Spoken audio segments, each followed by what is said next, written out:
दोस्तों UFC 320 T mobile arena Las Vegas एक और बार होने जा रही है भारी टक्कर। Alex Porton Perera versus मागोमेद enclave, जो कि दूसरी फाइट स्टार्ट होने जा रही है लाइट हैवीवेट चैंपियनशिप के लिए। और पहली फाइट UFC 313 में हुई थी, जिसमें एंक्लेव ने परेरा को हराकर उसका बेल्ट छीन लिया था। और दोस्तों अब सवाल ये है कि क्या परेरा पोर्टन अपना बेल्ट छीन पाएंगे एंक्लेव से, या फिर देखना ये होगा कि दगिस्तान का वॉरियर एंक्लेव फिर से अपना बेल्ट को बचा पाएगा और फिर से परेरा को हरा पाएगा या नहीं। तो चलिए दोस्तों, इस वीडियो में हम करेंगे डीप एनालिसिस फैक्ट वाइज, और एक एक पॉइंट को हम एनालिसिस करेंगे और जानेंगे कि आगे फाइट में होने क्या वाला है। UFC 313 जो कि पहली फाइट थी एंक्लेव वर्सेस परेरा की, उसमें इन्होंने अपनी अपनी स्टाइल दिखाई।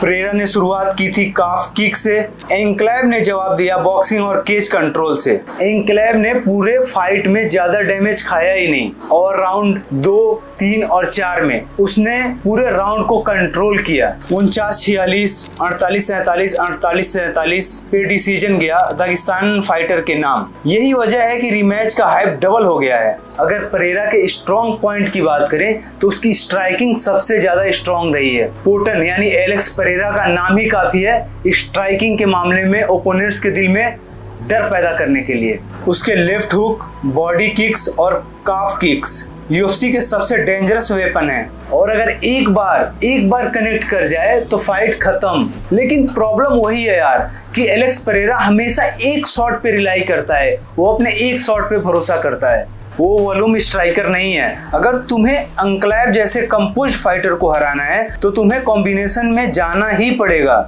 अगर एलेक्स परेरा के वीकनेस की बात करें तो उसका सबसे ज्यादा वीकनेस पॉइंट ग्रैपलिंग और केज कंट्रोल रहा है। जब एंक्लेव ने उसको केज पे पिन किया तब पोर्टन थोड़ा स्लो हो गया और फैटिज भी क्लियरली दिख रही थी राउंड 4 और 5 में। अगर एंक्लेव फिर से वही फाइट IQ लगाए, वही स्मार्टनेस दिखाए, तो फिर से एलेक्स परेरा के लिए मुश्किल खड़ी हो सकती है। और यार दूसरी बात, परेरा का tall man defence, leaning back against straight boxing shots बहुत खतरनाक रिस्क है भाई। अगर एंक्लेव के स्ट्रेंथ की बात करें तो एक कंप्लीट फाइटर है, वो चारों तरफ से ऐसा लगता है कि वो कहीं से वीक नहीं दिख रहा है। Strong boxer, tight combos, killer left hand और साथ ही डिसिप्लिन्ड रेसलिंग। लेकिन एक चीज जो उसका सबसे बड़ा स्ट्रॉन्ग पॉइंट है, उसका ऑक्टेगन IQ। यार वो फाइट को अपने पेस पे चलाता है, और UFC 313 में उसने प्रूफ दिया है कि कैसे पोर्टन को अनकंफर्टेबल बनाया जाता है। Striking accuracy 52%, take down defence 87%। मतलब दोस्तों कंट्रोल जो है वो एंक्लेव के पास ही रहने वाला है फिर से। मगर ये दगिस्तानी भी परफेक्ट नहीं है, एंक्लेव वनरेबल है काफ किक के अगेंस्ट। पहली फाइट में भी पोर्टन ने ये एक्सपोज किया। अगर परेरा अर्ली स्टेज में एंक्लेव के पांव तोड़ दे तो गेम बदल सकता है। लेकिन दोस्तों एंक्लेव जो है वो बहुत फास्ट एडॉप्टर है, वो सिचुएशन को एडेप्ट कर लेता है, और राउंड 2 से ही उसने डिस्टेंस को कंट्रोल किया और काफ किक्स को बहुत ही स्लो कर दिया, जिससे एलेक्स परेरा का काफ किक्स का जो इम्पैक्ट है वो बहुत ज्यादा स्लो हो गया, कम हो गया। अगर मेंटल गेम की बात करें तो यहाँ पे दोनों फाइटर की मेंटेलिटी बहुत इंपॉर्टेंट है।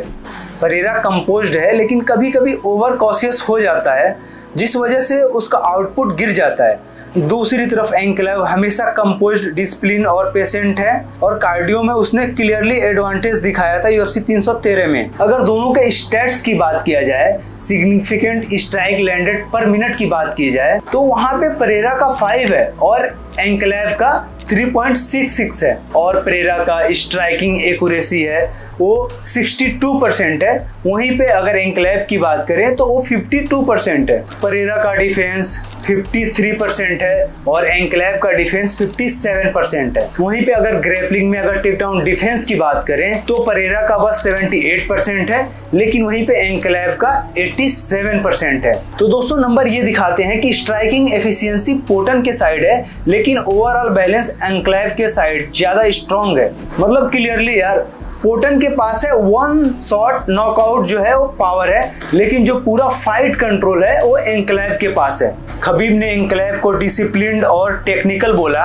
एडिसानिया ने कहा परेरा इसको जीतेगा रिमैच में, लेकिन कायल सोनन जैसे वेटरन कह रहे हैं कि एंक्लेव और ज्यादा डेंजरस बनेगा सेकेंड फाइट में, क्योंकि अब उसके पास और भी ज्यादा कॉन्फिडेंस और गेम प्लान होगा। तो दोस्तों अगर परेरा को जीतना है तो उसको क्या करना पड़ेगा, इस पे अगर हम बात करें, पोटन के लिए क्लियर स्ट्रेटजी, अग्रेसिव काफ किक्स, केज के बीच में रहना और कॉम्बिनेशंस, एक बड़ा शॉट, एक बड़ा मोमेंट, वही उसको फाइट जिता सकता है। अगर एंक्लेव को रिस्पेक्ट देना छोड़ के उसके ऊपर स्टॉर्म डाले या फिर बहुत अग्रेसिव हो जाए तो सरप्राइज हो जाएगा वो, और इसके हाथ में फाइट आ सकता है। और एंक्लेव का क्या होगा पास जीतने के लिए, उस पर अगर बात करें, एंक्लेव के लिए रेसिपी सिंपल है, प्रेशर बॉक्सिंग, केज कंट्रोल और स्मार्ट रेसलिंग थ्रेड्स। उसका कार्डियो सुपेरियर है, उसकी डिसिप्लिन सुपेरियर है और उसका फाइट आईक्यू भी। अगर ये सब मेंटेन करेगा तो परेरा को न्यूट्रलाइज कर देगा और इस बार शायद टेक डाउन भी ऐड करे, जहां पे पोटन और ज्यादा स्ट्रगल कर सकता है। तो दोस्तों अगर बात करें UFC 320 की,